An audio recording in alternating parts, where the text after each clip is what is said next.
Eh bien, bonjour à toutes et à tous et bienvenue dans cette Side Interview où nous partons à la rencontre d'entrepreneurs à succès, puis nous voyons comment ils vivent leur autonomie, leur indépendance, leur activité professionnelle. Alors, vous pouvez retrouver d'autres interviews sur la chaîne YouTube et n'hésitez pas à vous abonner, liker, commenter, questionner pour plus d'interactions, ça nous fera très plaisir. Et aujourd'hui, je reçois Laurence. Bonjour Laurence. Coucou, bonjour tout le monde. Bonjour Bruno. Merci d'avoir Merci pour accepté l'invitation. le principe de l'interview. Écoute, est-ce que tu peux commencer par te présenter? Qu'est-ce qui est important de savoir sur ton parcours, sur ce que tu fais pour mieux te connaître? Eh ben avec plaisir. Donc je m'appelle Laurence Udo et donc j'aide à la création d'entreprises. Donc deux casquettes, une de formatrice professionnelle, donc vraiment dans les clous de la formation professionnelle, donc pour pouvoir utiliser tout ce qui est CPF, fonds de formation, etc. Donc, ça s'adresse plutôt à des salariés qui veulent faire une transition vers l'entrepreneuriat. Donc, vraiment le début de l'aventure entrepreneuriale, donc de la création et voilà, j'accompagne sur cette étape-là. Et j'accompagne aussi là plus du mentoring business ou du coaching sur des gens qui se sont lancés et qui malheureusement ne voient pas de résultats.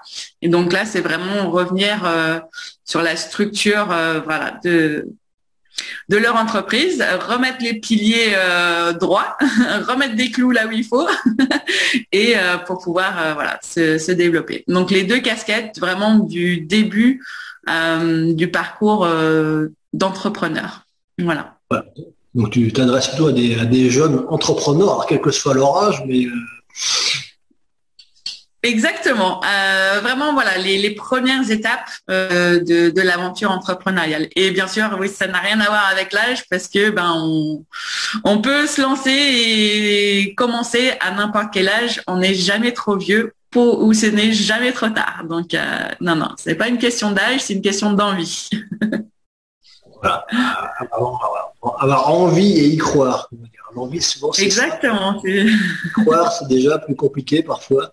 Euh, donc, il y a un peu, D'où l'importance en fait de se faire accompagner. C'est parce que c'est cette croyance, la croyance vient par la clarté en fait. Tant qu'on n'est pas clair sur notre objectif, notre vision, etc., de nourrir la croyance et surtout la croyance en soi, croire en soi parce que c'est ça, et repousser les doutes et tout ce qui vient en fait parasiter notre réussite. C'est vraiment là où moi j'interviens en fait. C'est vraiment à ce moment-là crucial parce que je l'ai traversé aussi et voilà, j'ai vu beaucoup en fait d'entrepreneurs passer par là. C'est une étape un peu obligatoire entre guillemets, mais elle n'a pas besoin d'être ni douloureuse, ni trop longue, ni etc. Donc voilà, tout mon ce qui m'anime aujourd'hui et voilà ce sur quoi en fait j'accompagne les gens.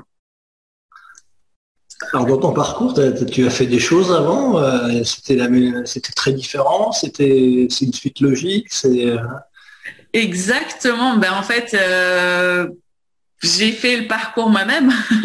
Donc, j'ai été pendant longtemps salariée. Donc, plutôt à l'international. J'ai commencé ma carrière juste à la fin de mes études en France. J'ai fait en fait sur toute ma carrière de salarié, je n'ai fait qu'une année et demie en fait de salarié en France et après à l'international. Donc, j'étais en Angleterre puis au Moyen-Orient. Et puis voilà, un jour, j'ai ça. Je me rappelle en fait du moment précis où c'est arrivé, où je dis mais ça peut pas être ça ma vie, et j'ai tout changé. Mais donc ouais, ça a été. Je trouve qu'en général, il y a deux déclics en fait pour les gens. C'est soit en fait un événement extérieur ou à soi-même en fait un choc émotionnel qui fait une prise de conscience très forte, ou soit c'est le burn-out ou voilà des choses de ce style qui sont vraiment en interne et qui nous obligent. Et donc moi j'étais dans le premier cas, c'était voilà suite à un gros choc émotionnel et je me suis retrouvée à mon bureau et je me suis dit mais ça peut pas être ça ma vie, c'est pas possible. Et voilà, du coup j'ai changé de vie, donc j'ai quitté le salariat pour devenir entrepreneur. Je suis partie du Moyen-Orient pour rentrer en France. Voilà, j'ai laissé une relation qui n'était pas top pour redevenir célibataire. Enfin, vraiment, j'ai fait table rase. Donc, on n'est pas obligé de le faire de façon aussi extrême que moi. Mais voilà, pas de regret.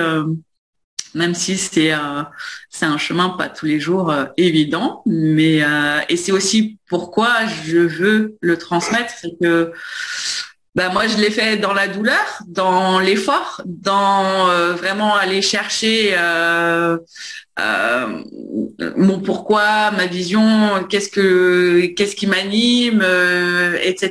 Et c'était vraiment aussi voilà, ça prend du temps et aujourd'hui, c'est ce que je fais gagner en fait à mes clients, c'est la douleur, les doutes et le temps. Donc et aussi parce que je me suis rendu compte au fur et à mesure en fait que c'était ça aussi mon talent et que du coup on réussit quand on s'appuie sur ses talents et que ça devient finalement facile. Parce que on fait les choses dans le plaisir et sans effort. Donc pour moi, tu vois, de quelqu'un qui me raconte, tu vois, j'ai une méthode vraiment très ciblée, travaillée. Je sais exactement quelles questions poser pour comprendre la personne. Et pour moi, c'est facile en fait de voir le plan en fait. Je traduis mon talent, c'est de traduire une personne en un plan pour un business, tu vois. Et donc ça serait égoïste de ma part de ne pas le partager avec ceux qui veulent se lancer dans l'aventure entrepreneuriale. Donc voilà. C'est sûr que la notion de talent est très très importante parce je pense qu'on a tous un talent. Le problème c'est forcément on va pas toujours le découvrir. Parce que des fois, dans le fond d'un métier, il y a beaucoup de choses extérieures qui interviennent.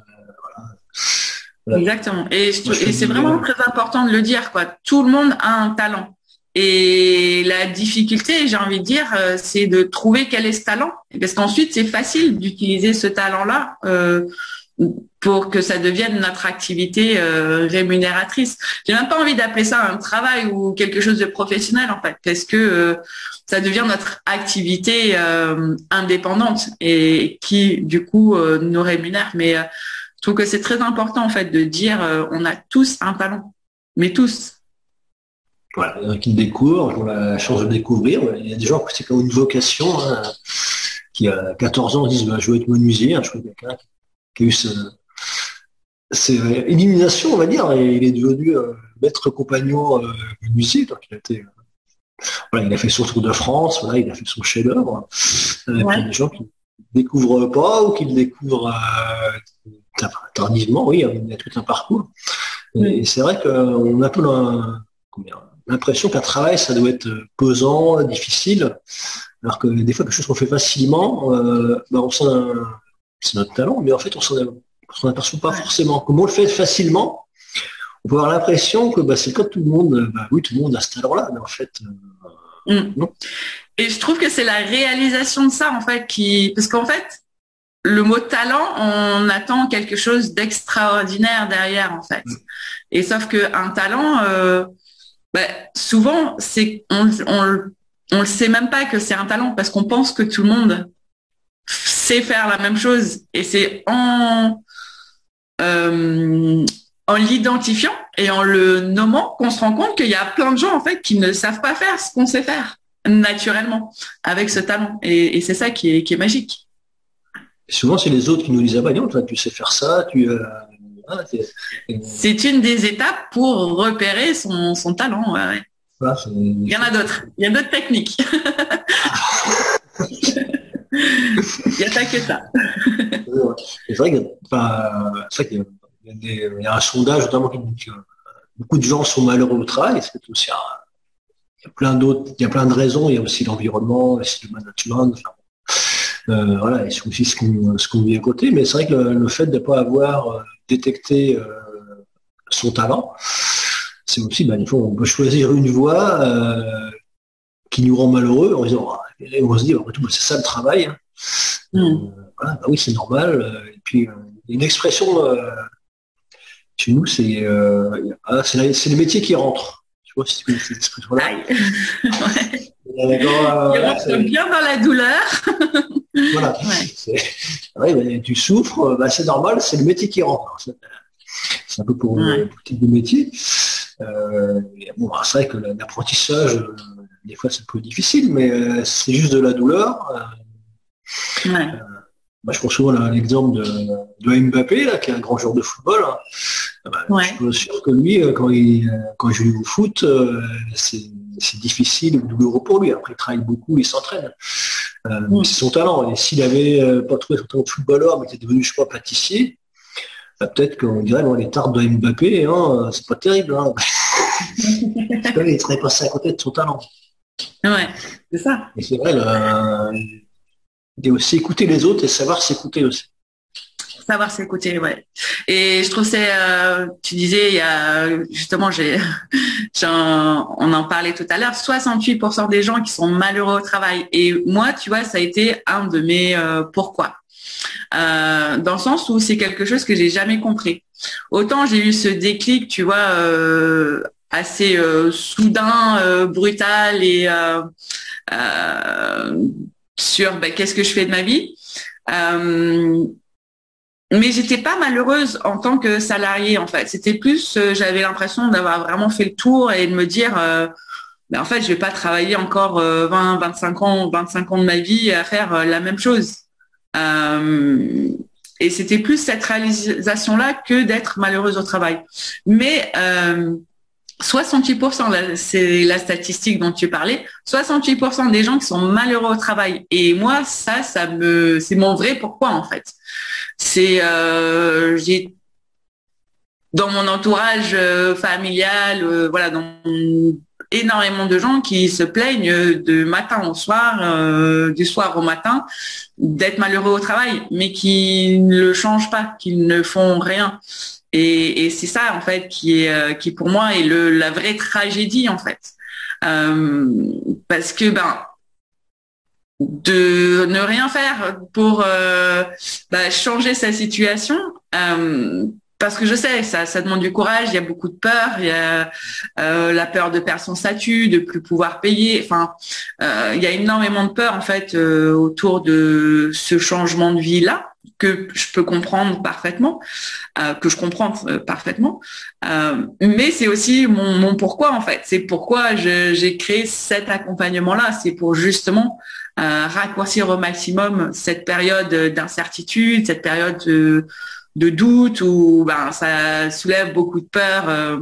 Surtout, une des plus grosses peurs, c'est par rapport à l'argent, parce que on est habitué à un certain statut, à un certain niveau de vie, en fait, et c'est souvent ça qui bloque finalement les gens, c'est échanger finalement. Moi j'appelle ça, c'est échanger son bonheur contre un salaire, en fait, et en plus ce salaire, il n'est pas extensible et vous n'allez pas devenir riche avec. C'est juste vous allez pouvoir assurer le train de vie que vous avez. Donc quand on remet la situation de cette façon-là, c'est votre bonheur, il vaut le fait que vous puissiez payer vos factures et votre crédit immobilier et la cantine des enfants. Oui, je comprends, en fait. Mais si on allait chercher votre talent, vous êtes sûr qu'il n'y a pas d'autre moyen de faire ça dans l'épanouissement, la joie, puis dans le bien-être, en fait. Est-ce que c'est pas ça le but de la vie, en fait, d'être le plus heureux possible, le plus souvent possible. En tout cas, moi, c'est ma vision, quoi. Donc voilà. Et le bonheur n'est pas toujours le confort. non, tu n'es pas toujours confortable. Hein. C'est pas tout à fait la même chose. Voilà, du tout. Ça peut être aussi le conformisme. Et voilà, ça peut être aussi l'immobilisme. Ça peut être plein de choses. Quoi. Et c'est vrai que sur le talent, là, quand je t'écoutais, ça m'a fait penser à une phrase de Bartabas. Alors, Bartabas, c'est quelqu'un qui fait des spectacles équestres. Je l'adore. C'était une de mes idoles adolescentes. Moi, je suis une grande. J'adore l'équitation. Bartabas, c'était mon idole quand j'avais 14-15 ans. Je savais pas, mais il fait des spectacles magnifiques. L'équitation, la danse, le théâtre, plein de choses. Et il avait une phrase. Il dit quand on fait ce qu'on aime, soit on travaille jamais, soit on travaille tout le temps. Et je trouve cette phrase assez juste. En fait. C'est exactement ça.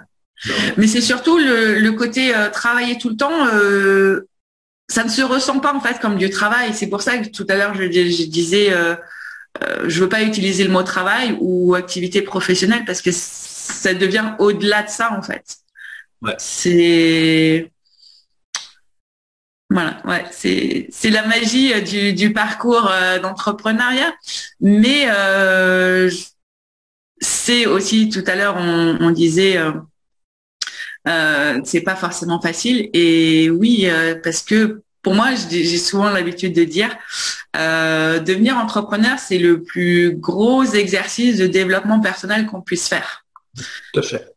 Parce que on se retrouve à devoir justement aller creuser à l'intérieur pour révéler ses talents, ses points forts, mais aussi ses faiblesses. Ses blessures, travailler dessus, les transformer de manière positive à ce qu'elles deviennent l'inspiration de notre chemin. Et donc c'est oui. Ce parcours d'entrepreneuriat, il n'est pas forcément facile. Et surtout, ça évolue tout le temps en fait. Plus on évolue en tant qu'être humain, plus on évolue en tant qu'entrepreneur en fait. Ouais, plus les défis augmentent en fait. Ça en finit jamais. Et c'est vrai qu'après il faut trouver aussi son pourquoi. Voilà, c'est la motivation, c'est pourquoi je fais les choses. Après qu'on a un pourquoi fort, le comment on le trouve généralement. Et puis il y a aussi comment je donne du sens à ce que j'ai vécu avant et surtout y compris et surtout les choses désagréables. Et une chose peut être à la fois désagréable et utile. C'est comme les émotions, quoi. Les émotions désagréables, c'est souvent les émotions qui nous sont les plus utiles à condition de les écouter. Exactement. C'est tout en fait des outils qui nous servent, mais sauf que on nous apprend jamais ça, ni à l'école ni au travail, que nos émotions sont les meilleurs guides qu'on puisse avoir pour prendre des décisions, pour faire des choix. Et tout à l'heure, tu vois, on disait le confort n'est pas confortable. Le bonheur n'est pas confortable. Le bonheur n'est pas confortable. C'est un peu lapsus, le confort n'est pas confortable. Oui. C'est parce que tu sais, je pensais la zone de confort. Et en fait, tout le monde pense que c'est là où il faut être mais en fait, c'est très étouffant en fait la zone de confort et c'est ça qui tue le bonheur. Enfin pour moi. Hein. La zone de confort, c'est aussi la zone d'habitude. Donc les habitudes, c'est aussi c'est un repère, ça permet d'avoir des rituels dans la journée, dans la semaine ou même dans l'année. Voilà. L'anniversaire, c'est aussi une habitude. Mais aussi, il y a trop d'habitudes, c'est écrit, c'est-à-dire qu'on a une toute petite vie, c'est comme chantait Alain Souchon, là. Tu n'imaginais pas comme ça ta vie, Tapioca et Salsifis, voilà, c'est le baguette de l'Hemingway pour les fanats d'Alain Souchon, des fois une toute petite vie, c'est une vie faite d'habitude. Voilà. Je connaissais pas, mais j'aurais tendance à être d'accord avec Monsieur Souchon. Ouais. Oui. Ah oui, une très belle chanson. Faut écouter les paroles aussi. Écoute, c'est une chanson qui m'a beaucoup inspiré quand j'ai à la date de quelques années maintenant. Donc voilà. Donc trouver son talent, trouver son pourquoi et et faire la transition de là où on est vers là où on veut aller, sans forcément tout bazarder comme tu l'as fait. Ouais. Oui, ouais. On peut le faire de manière plus échelonnée ou en tout cas plus voilà, de façon moins radicale. Mais c'est surtout en fait que moi le vrai message que je veux faire passer, c'est et qui est mon pourquoi, c'est que tout le monde peut le faire, quoi. C'est pas, il n'y a pas des gens plus doués ou qui ont plus de chance ou que d'autres. Non, c'est qu'ils ont eu le courage de choisir différemment en fait. Et ça, tout le monde peut le faire. Et tu vois, moi, ce qui me tue à chaque fois aussi, c'est t'as de la chance. Non, j'ai pas de la chance. J'ai fait des choix qui m'ont amené à vivre ce que j'avais envie de vivre. Et toi, qu'est-ce que tu as envie de vivre? Et c'est ça aussi, tu vois, qui me surprend aussi encore. Après, pourtant avoir accompagné plus d'une centaine d'ex-salariés devenus entrepreneurs. Une des premières étapes de mon accompagnement, c'est en fait, c'est quoi ta vision? C'est quoi ta vie idéale? Comment tu me dis quelle est ta vie idéale? Qu'est-ce que tu veux faire? Comment est-ce que tu veux vivre? Avec combien d'argent, etc. Décris-moi ta vie idéale. Et derrière, on va faire le plan pour que tu vives cette vie-là. Parce que c'est moi ça mon talent. C'est je peux pas te faire un plan si je sais pas qu'est-ce que tu veux. Et en fait c'est fou hein, mais il y a tellement de gens qui savent pas qu'est-ce qu'ils veulent vivre finalement que les habitudes ne peuvent pas être changées en fait. Et du coup ouais c'est j'ai vraiment été très étonnée en fait au début de mon accompagnement. Je pensais que ça serait la partie la plus facile en fait de mon accompagnement, et en fait c'est une des de celles qui remue en fait le plus mes stagiaires parce que ça raccroche à ce qu'on disait tout à l'heure, c'est aller chercher en fait à l'intérieur de soi, au fond de soi, qu'est-ce qui me fait vibrer, qu'est-ce qui me rend heureux, qu'est-ce qui me remplit de joie, qu'est-ce qui me nourrit. Et en fait, il y a énormément de gens qui savent plus ça parce qu'en fait, le pilote automatique a été mis depuis tellement longtemps, les habitudes sont ancrées et on se dit, on ne se rend même plus compte que ce sont des habitudes plus que des choix. Et voilà, c'est comme ça en fait ce cercle vicieux où on se retrouve à 66% des Français qui sont malheureux dans leur vie professionnelle et ça c'est fou quoi. Oui, c'est que les semaines passent les unes après les autres et très content d'être en week-end le vendredi soir et un peu triste le dimanche matin ou le dimanche soir ou le lundi matin. Et puis on pense à ses prochaines vacances, etc. Et c'est vrai que des fois, on a du mal à avoir une vision. Et quand on a une, est-ce que c'est vraiment la nôtre aussi? Est-ce que c'est pas la vision par imprégnation de notre, de notre environnement? La vision, c'est d'avoir un CDI, une maison, une voiture, oui, voilà. Famille, voilà, ça peut être très bien. C'est pas ce que je veux dire. Mais la question, c'est de savoir est-ce que c'est notre vision à nous, et puis est-ce que cette vision nous suffit, est-ce qu'on ne veut pas quelque chose au-delà de tout ça, qui est très bien. Hein. Moi, l'idée de critiquer ça.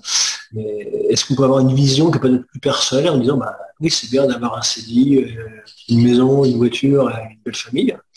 Mais voilà, mais aussi peut-être une famille, voilà. Mais peut-être aussi d'avoir ma vision à moi, peut-être de dire j'ai envie de faire ça, aujourd'hui mon activité c'est ça, demain ça peut être ça.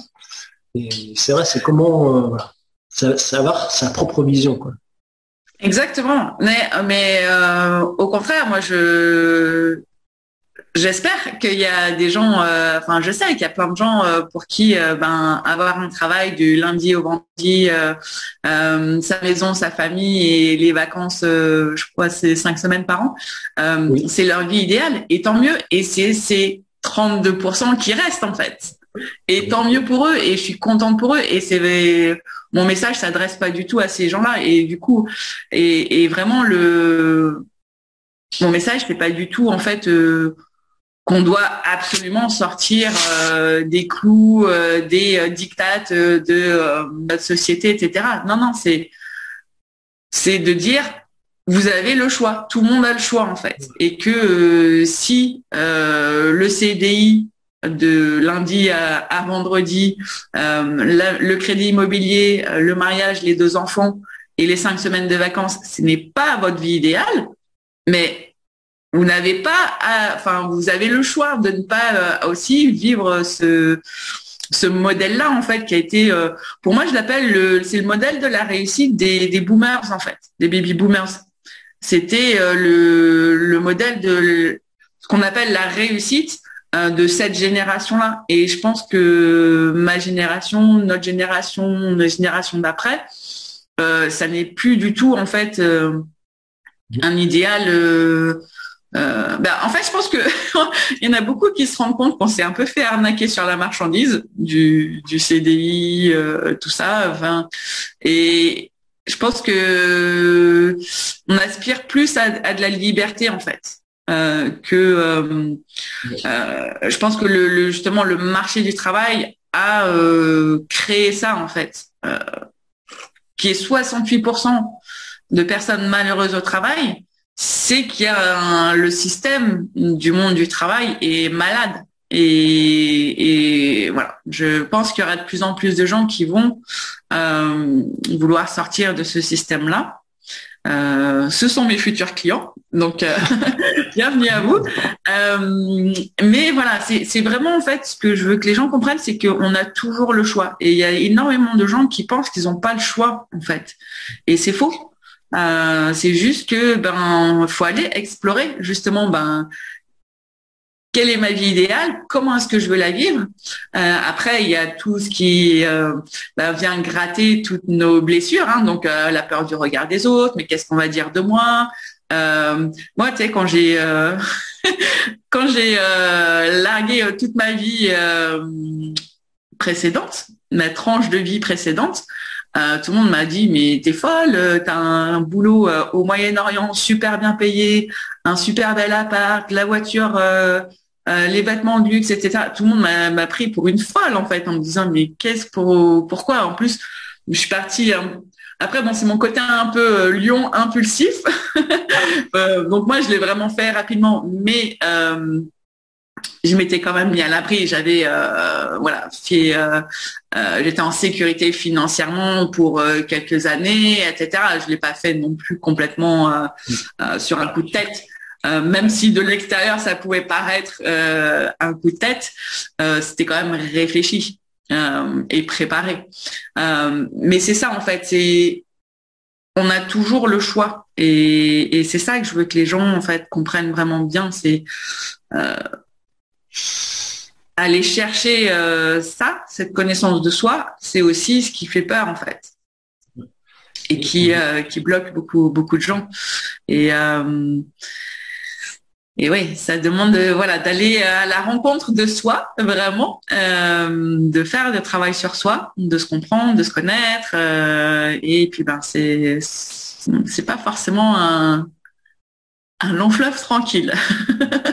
Il y a aussi le fait de s'autoriser à revisiter ses choix. On peut faire des choix à 25-30 ans qui sont tout à fait cohérents avec ce qu'on est. Ouais. Peut-être qu'on arrive à 40, 50, 50 ans, on peut se dire, j'ai fait un choix il y a 25-30 ans. Ce choix, il m'a peut-être rendu heureux, satisfait. J'ai de beaux enfants, une belle maison, etc. Mais aujourd'hui, j'ai envie d'autre chose. Il y a aussi l'envie de revisiter ses choix, parce que souvent, on a le souci d'être cohérent avec soi-même. De dire, j'ai pris une décision il y a 20 ans, je m'y tiens. Et après tout, si elle me satisfait pas, parce que si moi-même j'ai changé, si l'environnement a changé, exactement. D'autres choses sont possibles. Je pense notamment, qui suis quinquagénaire, nous, qu'on a fait nos choix de vie, il y a plein de choses qui n'existaient pas. le téléphone portable, c'était la science-fiction. Internet, ça n'existait pas. Enfin, tous les outils de communication, tout le télétravail, enfin, il y a plein de choses qui n'étaient pas possibles. Donc, aujourd'hui, je me dis, voilà, j'ai fait des choix. Ces choix, ils m'ont permis de faire un parcours qu'il faut assumer et avec aussi des belles choses. Mais peut-être qu'aujourd'hui, j'ai envie d'autres choses. Je peux refaire d'autres choix sans renier ce que j'étais avant et qui j'étais avant. Il y a aussi un intérêt de dire, voilà. Et c'est vrai que là, dans ce cas-là, se faire accompagner, c'est un vrai plus, parce que avoir un regard extérieur professionnel, quelqu'un qui pose des bonnes questions, donc c'est pas forcément les questions qu'on a envie d'entendre. Ouais, c'est sûr, c'est sûr. C'est pas forcément des questions auxquelles on a les réponses tout de suite, quoi. Ouais, mes stagiaires me disent toujours, tes questions, elles sont dures, Laurence. Je dis, non, la question, elle n'est pas dure, elle est très simple. C'est que toi, c'est la première fois, en fait, qu'on te pose ou que tu t'es posé cette question-là. Et en fait, comme tu n'y as jamais réfléchi avant, forcément, c'est difficile, en fait, pour toi de trouver cette réponse parce que tu t'es jamais posé la question. Et c'est plus ça, en fait. Mais je suis complètement d'accord avec toi. De toute façon, on évolue toute notre vie. Et on nous demande même de choisir notre vie à 18 ans, à la sortie du bac, quelles études tu veux faire. Et puis, selon les études qu'on fait, on est surtout en France, je trouve, c'est moins le cas dans les pays anglo-saxons. Mais quand on a choisi une voie des études, notre premier boulot nous embarque dans une voie professionnelle. C'est très difficile ensuite de changer en fait au cours d'une carrière. Bon, moi j'ai eu la chance d'avoir un parcours même de salarié un peu plus atypique, mais voilà, je vois dans des exemples autour de moi. On a commencé dans la banque, c'est très très difficile de travailler dans une autre industrie que la banque. Plus tard, et je trouve ça fou, quoi. Ok, il y a des gens qui commencent vraiment à changer de parcours. Ouais, c'est pas forcément facile. Il y a des choses comme ça, il y a aussi des possibilités de se former, et aussi parce que le monde évolue, le métier évolue, même si on est dans la banque, si on a commencé il y a 25 ans et il y a encore aujourd'hui. Ouais. Même si on est toujours dans la banque, on ne fait pas forcément le même métier, parce qu'il y a eu plein de choses qui sont arrivées, différentes, qui nous ont amenés à évoluer. Et puis après tout, mais je pense que ça évolue dans la société française, parce que justement, tout ce qui est compte de formation professionnelle, etc., contribue à ça. Et je trouve que c'est assez chouette, en fait, d'inciter les gens à se former et à continuer à se former tout au long de leur carrière professionnelle. Bon, moi, je les invite à changer de carrière professionnelle avec leur CPF, mais voilà, je trouve que c'est important. Et ce que tu disais, en fait, tu vois, de se dire qu'on peut changer de voie professionnelle, c'est la clé, en fait. Ouais. Et savoir aussi s'écouter avant vraiment d'en avoir marre, comme on dit, dire voilà, il y a des signes. Et peut-être que m'interroger sur ce que je fais, sur voilà, s'il y a d'autres possibilités, plutôt que souvent on a envie, on n'a pas forcément envie de s'écouter, on dit voilà, c'est le boulot, donc ça va, c'est difficile, etc. Et puis on va jusqu'au bout, quoi, et puis un bon jour on craque. Alors là, ça peut être le burn-out, des choses comme ça. C'est aussi c'est ça, c'est exactement ça. Le burn-out, c'est le mal du siècle. Hein. Ouais. Et qu'est-ce que c'est le burn-out? Le burn-out, c'est un trop plein de ras-le-bol et trop plein d'émotions négatives par rapport à son travail. Donc, voilà. C'est surtout de pas s'être écouté avant d'arriver en burn-out, quoi. Ouais. Et ouais. Si je m'écoutais, je m'entendrais. Exactement. Ouais. Et puis, moi, je travaille beaucoup en fait avec des autour de voilà des thérapies du bien-être, voilà des gens qui veulent se reconvertir dans la naturopathie, la réflexologie, voilà dans les thérapies bien-être. Et souvent, en fait, c'est ça, c'est les gens ne savent plus, en fait, écouter leur corps, écouter les mots du corps. Et c'est triste. Là, les problèmes de dos, les problèmes d'allergie, plein de choses comme ça. Là, voilà. Et, les migraines chroniques, enfin, il y a plein de choses. Voilà, Ouais.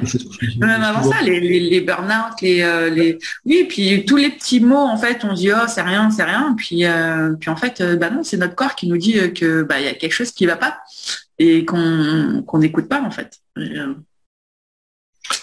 Avant que ça devienne trop grave. Et donc tu es là pour accompagner les personnes à découvrir leur pourquoi, voilà, à poser les bonnes questions. Alors, moi, je les accompagne pour, une fois qu'ils ont pris la décision de vouloir changer de vie, je n'incite personne. Voilà, il faut que ce soit le bon moment, en fait, aussi. Parce que si on n'est pas vraiment prêt, on va pas y croire et surtout, l'envie ne va pas être assez forte. Ouais. Et donc moi, oui, je les accompagne, mais je les accompagne que sur un des aspects de l'entrepreneuriat qui est voilà de créer leur projet professionnel voilà en alignement voilà qui reflètent et leur personnalité et leurs valeurs et qui soit vraiment l'expression de leur talent en fait, de leur talent unique. Donc tout ce qui va être, alors oui, bien sûr, l'accompagnement va faire bouger des choses intérieurement, mais après, voilà, tout le travail d'aller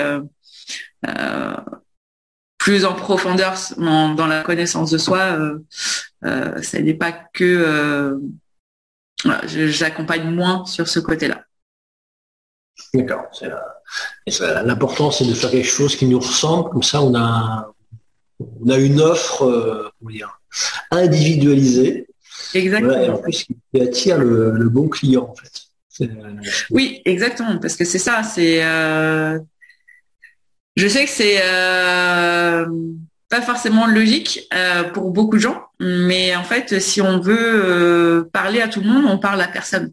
Et donc ça, c'est un des principes fondamentaux du marketing, mais pas seulement du marketing, en fait, de l'entrepreneuriat au sens large aussi, quoi. Donc ouais. Et un des sujets, par contre, dans l'accompagnement où on en parle assez en profondeur, c'est l'argent. Parce que l'argent, c'est un sujet qui remue beaucoup les gens. Et c'est un sujet que les gens ne prennent jamais le temps de vraiment comprendre, connaître et surtout j'allais dire s'auto-analyser, mais c'est pas le bon mot, mais de se comprendre par rapport à l'argent. Je sais pas si c'est très clair ce que je veux dire, mais c'est tout ce qui va être croyance qu'on a autour de l'argent et qui là pour le coup tout ce travail-là sur l'argent, ça a un impact direct sur son activité d'entrepreneur. Oui, là, comme on vend enfin, c'est pas qu'on se vend soi-même, mais quelque part, on vend son offre, son produit. Et contrairement à un salarié ou un fonctionnaire, ça paye arriver automatiquement à la fin du mois, là, son chiffre d'affaires, en fait, on va le chercher, quoi. Donc, la relation à l'argent, qui est importante pour tout le monde, ça en dit beaucoup, quoi. Est-ce que je suis à l'aise avec l'argent, hein? Est-ce que je suis à l'aise avec la valeur que je me donne? Aussi comment je vois les gens qui ont de l'argent aussi. Est-ce que je considère que les gens qui ont de l'argent, c'est des salauds, des exploiteurs, ou est-ce qu'aussi des gens, aussi parce qu'ils travaillent, parce qu'ils répondent à une demande. Donc il y a ça aussi. Là. Ouais, il y a énormément de croyances et elles sont la plupart du temps limitantes, de croyances limitantes autour de l'argent, ça c'est sûr et certain. Et surtout, on se rend pas compte d'une que c'est des croyances, mais en plus c'est un héritage en fait, parce que toutes nos croyances sur l'argent, c'est notre famille qui nous les a inculqué tout au long de notre voilà, enfant, adolescent, même encore adulte en fait. Quelle est la culture familiale autour de l'argent? Et j'ai eu plein de mes stagiaires en fait qui ont eu ce moment de déclic en fait où elles ont toujours eu des difficultés par rapport à l'argent. Tu disais voilà, c'est on attache ça à sa valeur personnelle alors que c'est pas notre valeur personnelle, c'est la valeur de notre offre. Ouais. Ça n'a rien à voir. Mais il y a plein de choses comme ça. Et puis, du coup, je fais faire un exercice autour justement des croyances autour de l'argent.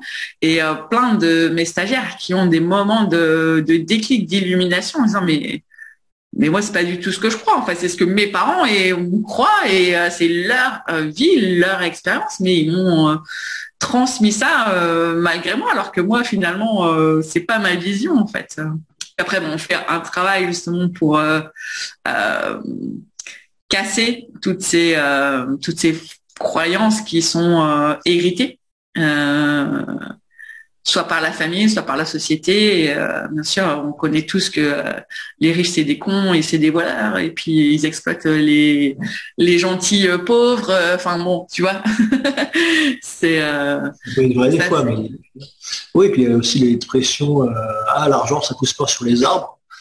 Voilà, et aussi la croyance que l'argent qu'on gagne, on le prend forcément à quelqu'un d'autre. Parce que l'argent, c'est comme un gâteau et il est forcément illimité. Donc, si je prends une plus grosse part, si quelqu'un prend une plus grosse part, il prend forcément sur la part des autres. Ouais. Voilà, alors que l'argent, c'est pas ça, c'est quelque chose qui grossit. Et puis voilà, c'est aussi c'est une valeur, c'est la contrepartie de la valeur de ce qu'on apporte. C'est ça en fait, c'est qu'on a mis sur l'argent en fait tout un tas de choses qui n'y a pas lieu d'être en fait. C'est qu'on a donné de la valeur. Si on avait dit on paye notre loyer en chaises, ça serait les chaises en fait avec lesquelles on aurait un problème, tu vois. Donc c'est pas l'argent en lui-même. L'argent c'est un outil en fait. L'argent c'est un outil, qui sert à avoir plus de liberté, avoir plus d'impact, avoir plus de visibilité, avoir plus de voilà. Mais c'est un outil et les gens en fait oublient ça et lui donnent une importance. Surtout dans notre société actuelle, je trouve que l'argent a un rôle et une valeur trop importante par rapport à l'être, aux valeurs humaines. Voilà, combien de gens privilégient le matériel à l'humain. Je trouve ça, c'est fou, quoi, de se dire on va être heureux parce qu'on aura acheté le dernier iPhone ou la dernière paire de chaussures d'une marque, etc. Et en plus, j'en parle d'autant plus en connaissance de cause. C'est que pendant presque pendant 7-8 ans de ma vie, j'habitais au Moyen-Orient où j'avais les moyens de me payer vraiment tout ça. Donc vraiment le côté hyper matérialiste de la vie en fait. Je l'ai expérimenté. Et en fait, si les gens savaient que oui, ça te fait plaisir au début, etc., mais au fur et à mesure, c'est pas ça qui fait notre bonheur. Enfin, c'est pas ça qui nous nourrit. Et je dis souvent, j'aimerais que les gens en fait qu'on ait tous l'expérience d'avoir l'argent en illimité. C'est pas l'argent en fait qui nous rend heureux. C'est pas le côté matériel. Et voilà, ça serait intéressant que tous les humains aient cette expérience de vie parce qu'ils se rendraient compte que c'est pas ça en fait, c'est pas ça qui compte, c'est pas ça qui rend heureux, mais qui aussi donne, j'ai le mot qui me vient en anglais, désolé, qui donne un but à la vie en fait, qui donne un impact à notre passage sur Terre en fait. D'avoir pu acheter plein de choses c'est pas ça que c'est pas ça qui laissera une trace de qui on a été et ce qu'on a contribué au monde dans notre vie en fait. Ouais, ça m'a un peu pensé, je peux te donner le livre de Bronnie Ware, qui est une infirmière en soins palliatifs australienne, qui a écrit je l'ai lu, son les 10 plus grands, les 10 plus grands regrets. Ouais. Les gens c'était les gens qu'elle accompagnait, quoi. Elle leur a demandé, mais c'est quoi le plus grand regret? Et en fait, dans les plus grands regrets, il n'y a aucun regret matériel de ne pas avoir acheté tel produit de luxe, Ferrari ou choses comme ça. C'est le premier regret, on en revient un peu au début, c'est ne pas avoir vécu la vie que je voulais, quoi. Voilà, c'est que des choses comme ça. Ne pas avoir vu passer assez de temps avec ma famille, avec mes amis. Et voilà, c'est plutôt des regrets liés à l'humain. C'est pas lié au matériel. C'est jamais lié au matériel. Voilà, avoir un niveau matériel, de quoi manger, à toi, choses comme ça. L'argent a aussi son utilité. Mais ce qui fait le sens et la beauté de la vie, c'est pas ça. Et souvent, on retient plus les expériences qu'on a vécues que ce qu'on a acheté, quoi. Voilà, ça peut être ça, c'est un bon barbecue entre amis. Des fois, ça vaut les iPhones. Hein, on passe un bon moment, on rigole. Voilà, il y a des amitiés. Voilà, c'est plus sûr. Que le matériel. Absolument. Mais attention, hein, je dis pas que très bien gagner sa vie. Moi, je suis pour qu'on gagne tous très bien notre vie. Et ça revient à ce que je te disais, tu vois. C'est quoi ta vision idéale? C'est quoi en fait, parce que c'est ça aussi, tu vois, gagner de l'argent, mais pour en faire quoi? C'est ça en fait. Moi, je suis complètement pour que tout le monde ait l'ambition d'être millionnaire. Aucun problème, on y va. Moi, je veux bien, je gagne bien ma vie, je veux très bien gagner ma vie par rapport aux standards en fait, voilà, qui peuvent être indécents dans les périodes de crise qu'on est en train de traverser, etc. Mais d'une, je le vole pas, et de deux, en fait, c'est un outil qui me permet de créer ma vision de ma vie idéale, en fait. Et pourquoi est-ce que je veux continuer à en gagner? Parce que je veux continuer à contribuer, je veux contribuer encore plus, encore plus haut, encore plus fort, encore plus de personnes. L'étape d'après de la vision de ma vie idéale, c'est de pouvoir créer une fondation qui aiderait des femmes qui là sont dans des sociétés où c'est plus difficile en fait l'éducation des femmes, etc. pour justement les éduquer, leur donner ces outils-là de créer leur propre activité où elles gagneront leur propre argent. Et voilà, tu vois. Donc moi, mon but de gagner de l'argent, c'est pas pour m'acheter des trucs en fait. Oui, si, bien sûr que je veux vivre dans une belle maison, que je veux avoir une belle voiture, mais c'est pour me faire plaisir en fait. Mais c'est pas un but en soi. Et c'est ça en fait que les gens souvent ont comme limitation ou un rapport malsain avec l'argent, c'est que c'est pour accumuler, c'est pour montrer que plus on est riche, plus on est puissant.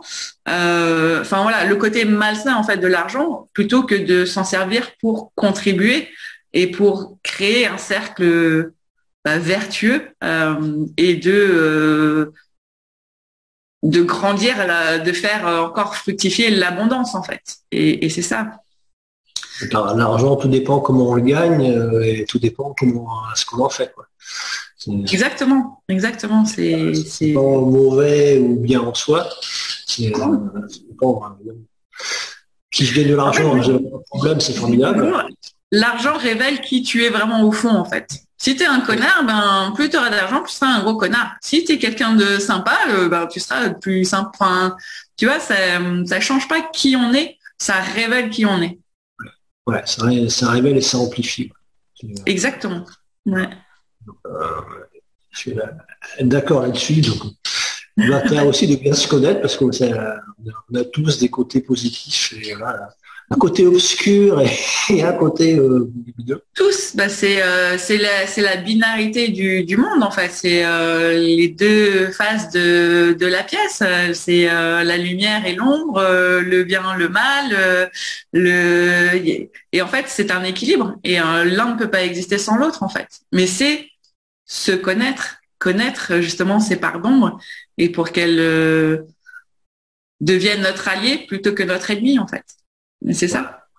Voilà, c'est les connaître et les utiliser aussi. C'est un peu Ouais. voilà, voilà. Et voilà, et ne pas y renoncer à la perfection. Ça, c'est un entrepreneur, ça, c'est quelque chose qui est un peu compliqué. Des fois, ah oui, je lancerai mon produit quand il sera parfait. C'est-à-dire jamais. Voilà. Parce que la perfection n'est pas de ce monde. C'est-à-dire, je fais un truc, c'est quelque chose, mais c'est imparfait, mais je ferai mieux. Ce sera évolutif. Ouais. Et puis là, tu parles à quelque chose que j'ai mis du temps à. Moi, je suis en rémission de la maladie de la perfection. Je suis pas encore complètement guérie, mais ouais, c'est le désir de perfection. Mais pareil, tu vois, en fait, c'est comprendre qu'est-ce qu'il y a derrière ce désir en fait de perfection. Ben, ça vient d'une blessure, une blessure de vouloir plaire. Qui a été créée par la peur du rejet. Donc, quand on fait, justement, quand on comprend le chemin de compréhension de, ok, ce truc-là, il fait partie de moi, mais d'où est-ce qu'il vient? Pourquoi est-ce que je l'ai nourri? D'où est-ce que ça part? Quelle est l'origine? Quelle est la source, en fait? Chaque chose a une source et c'est ça, c'est retourner à la source de qu'est-ce que ça fait là, en fait. Et donc, voilà, quand on a cette maladie de la perfection, du souci de perfection, c'est que on a nourri comme ça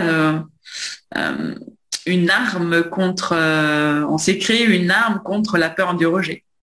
Voilà. Bah oui, il faut remplacer l'excellence. Il faut mettre l'excellence à la place de la perfection. Voilà, c'est ça. L'excellence d'aujourd'hui, c'est pas forcément l'excellence dans un mois, mais c'est qu'on va progresser et puis on va apprendre et puis voilà, c'est un peu la métaphore de l'enfant qui apprend à marcher. Voilà, il doit tomber des milliers de fois sans doute, mais voilà, des fois il fait un pas, il tombe et voilà, mais après il se relève, il recommence. Je trouve que c'est une belle métaphore aussi de l'entrepreneuriat, c'est oui. On se casse la figure des fois, mais voilà, ça fait partie du jeu. Et qu'est-ce que j'apprends qu'est-ce que j'ai appris en tombant? Qu'est-ce que j'ai appris en me relevant aussi? Voilà. Et puis je vais un peu plus loin. Exactement. La culture de l'échec, en fait, on n'apprend pas assez. Je trouve que ça devrait être un cours à l'école. En fait, c'est cours de apprendre à échouer pour enlever justement. Alors que justement, le système français, c'est vraiment la peur de l'échec. C'est nourrir en fait cette peur de l'échec dès le plus jeune âge, en fait. Et c'est assez. Moi, ça me rappelle un peu ce que disait Thierry Marx, donc un grand cuisinier français, qui est aussi qui fait des arts martiaux japonais, et donc il a une relation avec un de ses maîtres, un sensei, comme on dit au Japon. Et un jour, il a envoyé ses vœux, le maître envoie ses vœux, et il lui dit cette année, je vous souhaite beaucoup d'échecs. Ouais. Exactement. On dirait, mais en France, mais t'es fou, non, mais l'échec, c'est des enseignements, c'est des apprentissages. Et puis voilà. Voilà.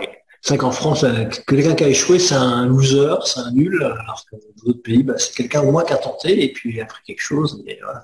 Exactement. Et là, je trouve que c'est assez culturel aussi, tu vois, parce que comme j'ai pas mal voyagé, etc., beaucoup d'amis, de potes américains ou même anglais, ils ont aussi cette culture-là. C'est l'échec permet d'apprendre en fait. Il n'y a jamais d'échec. En fait, l'échec, c'est de complètement arrêter, c'est d'abandonner. Alors que ne pas réussir, c'est pas un échec, c'est un apprentissage en fait. J'avais une copine d'ailleurs américaine que j'ai connue, une très bonne copine que j'ai connue quand j'habitais au Qatar, qui me disait son père tous les jours quand elle était petite, tous les jours, il lui disait donc à la rentrée de l'école, c'est What did you fail at today? Donc, en quoi tu as échoué aujourd'hui? Et tous les jours, elle devait lui dire quelque chose qu'elle n'avait pas réussi à faire.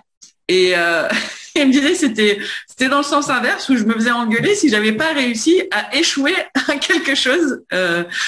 Et je trouvais ça génial en fait parce que il a créé en fait des croyances autour de l'échec absolument formidables et c'était une des personnes les plus fearless, sans peur que j'ai rencontrées dans ma vie, quoi. Elle craignait rien, elle avait pas de, tu sais, toute cette peur du regard des autres, cette peur du rejet, etc. Elle avait rien de tout ça, quoi. Et c'était super inspirant, en fait, d'être à ses côtés. Mais voilà, ça a été créé par son père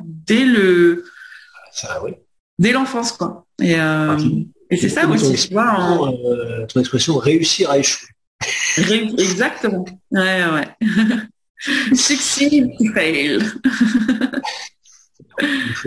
Nous fait un verbe bilingue, c'est parfait. Mais c'est surtout ça en fait, tu vois, tout ce qui est autour de l'argent, l'échec, c'est culturel. Et tu vois, moi j'ai grandi en Afrique en fait, jusqu'à mes 18 ans, j'habitais en Afrique. Et donc pareil, tu vois, ils n'ont pas du tout la même culture, de l'argent, du bonheur, de l'échec, etc. Et je crois que c'est ça aussi, tu vois, qu'on a un petit peu tendance à oublier en France, c'est que allons voir en fait comment ça se passe ailleurs et ça dédramatise énormément de choses en fait, ça déculpabilise énormément. Et je sais que on vit en France, on est on travaille en France, etc. Mais ne pas oublier en fait que tout ça évolue et ça n'est qu'une perspective en fait. Parce que si on se met de l'autre côté de la perspective, on n'a pas la même vue. Et du coup, on n'a pas les mêmes croyances, on n'a pas les mêmes limitations, on n'a pas les mêmes standards, on n'a pas les mêmes. Et voilà, et tout est différent en fait, et tout est relatif. Et si on se rappelait de ça un petit peu plus souvent, la vie serait un peu moins sérieuse, quoi. On n'a pas les mêmes pensées, on n'a pas les mêmes actions, forcément. On n'a pas les mêmes résultats, parce qu'un échec, c'est un résultat. On colle ça comme ça, un échec, t'as échoué. Non, c'est juste un résultat et c'est à dire comme ça, mais voilà, c'est un résultat et j'en fais quoi. Qu'est-ce que j'ai appris de bien aussi, et qu'est-ce que je peux améliorer. Il y a plein de choses, c'est vrai que c'est comme une randonnée, hein, on met un pied devant l'autre et puis voilà. Et puis si on chute, on se relève et on continue. Donc voilà. Exactement. Voilà, belle philosophie. La vie est un voyage dont on ne connaît pas la destination. Voilà, on sait qu'il y a une fin, voilà, on ne sait pas quand elle arrive, heureusement d'ailleurs. On ne sait pas où, quand, comment, rien. Mais voilà, et c'est ça la magie de la vie finalement, c'est profiter du voyage et puis des voyages, essayer de faire du mieux qu'on peut. Voilà, des gens qu'on croise, voilà, des gens qui nous accompagnent plus ou moins longtemps, des gens aussi qui nous apportent quelque chose, voilà. Comme on dit, chaque personne que tu croises était soit soit un enseignement, soit une bénédiction, soit une leçon, soit une bénédiction. Voilà. Voilà, c'est vrai que c'est aussi quelque chose que j'ai du mal à comprendre. Je commence à comprendre, oui, qu'il y a des gens que j'ai croisés, en effet, c'était des leçons que la vie m'envoyait, et évidemment. Et si on ne les écoute pas, la vie repasse les plats, quoi. On fait la leçon de manière un peu plus forte. Donc voilà. Ouais. Mais c'est surtout en fait, tu vois, mais je vais même un cran plus loin, c'est aussi la leçon, elle était faite pour m'apporter quel cadeau en fait. Parce que derrière chaque leçon, il y a un cadeau aussi chaque épreuve, chaque douleur, chaque quelque chose qui nous fait souffrir, nous fait évoluer. Et après, c'est d'aller chercher, quel a été le cadeau de tout ça, en fait, tu vois. Et tu vois, là, par exemple, alors, ma vie actuelle, cette liberté que j'ai retrouvée par rapport à mon activité professionnelle, géographiquement, etc. C'est cet événement en fait très douloureux dans ma vie à un moment donné qui m'a fait avoir ce choc émotionnel et cette prise de conscience. Finalement, le cadeau de ce moment très difficile de vie, c'est en fait d'avoir eu ce déclic qui m'a permis en fait de faire tout ce chemin vers ma vie idéale en fait. Donc c'est ça aussi, c'est aller chercher le cadeau, l'enseignement, de tous ces moments aussi difficiles. Alors, en programmation neurolinguistique, on parle du cadeau caché. Alors, une fois, le cadeau caché est bien mal emballé, hein, c'est pas du papier cadeau, hein, c'est pas très joli. Mais quand on ouvre quand on enlève le papier, en effet, il y a un cadeau. Et sinon, c'est un beau cadeau parce que ça nous permet d'avoir une prise de conscience, de changer quelque chose, d'avoir une nouvelle vie, d'avoir. Voilà, et puis bon, je me dis souvent que la vie nous dit, non, là, t'es pas à ta place, donc. Oui, mais encore, voilà, on a le cadeau si on s'est écouté, si on s'est autorisé à faire aussi, ce qui n'était pas facile. Et voilà. On ouvre le paquet quand on se met dedans. C'est on ouvre le paquet du cadeau. Hein. Exactement. Sinon, ouais, c'est vrai. Bon, écoute, c'est bien, on a fait bien connaissance avec toi sur merci en tout cas, vraiment merci pour ton invitation, puis surtout pour cette discussion, parce que je pense qu'on a abordé plein de sujets dont j'ai jamais parlé publiquement. Voilà, là c'est un cadeau, ça, et puis il n'est pas caché celui-là. Non, merci à toi du cadeau, de m'avoir donné l'opportunité de le faire, et je t'en remercie. Alors, si on veut te retrouver, on fait comment? Alors, sur Facebook, on tape Laurence Udo, on me trouve. Et en fait, le nom de ma marque, c'est Udo Marketing. Donc, c'est un jeu de mots sur mon nom de famille. Donc, Udo, Udeo. Donc, Udo Marketing.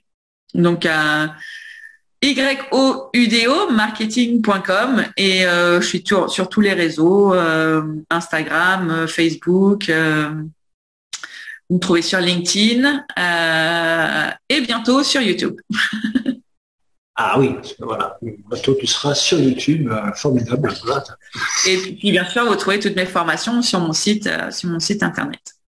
Voilà. Donc udomarketing.com. Udomarketing.com. Voilà, comme ça. Je te donnerai le lien. Voilà, tu donneras le lien, je le mettrai dans la description en dessous. Voilà. Exactement. De retrouver et puis voilà. Puis pour te connaître, on se connaissait avant l'interview, donc oui, je ne doute pas que ton accompagnement est plein de bienveillance mais aussi de comment dire, je vais dire d'efficacité, mais j'aime pas trop le terme. Voilà, merci beaucoup, voilà. Ça me touche. Voilà, c'est un accompagnement qui est à ton image. Donc voilà. Merci, ça me touche beaucoup.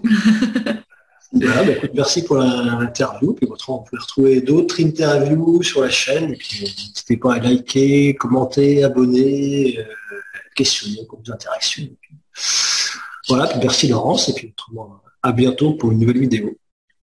À bientôt.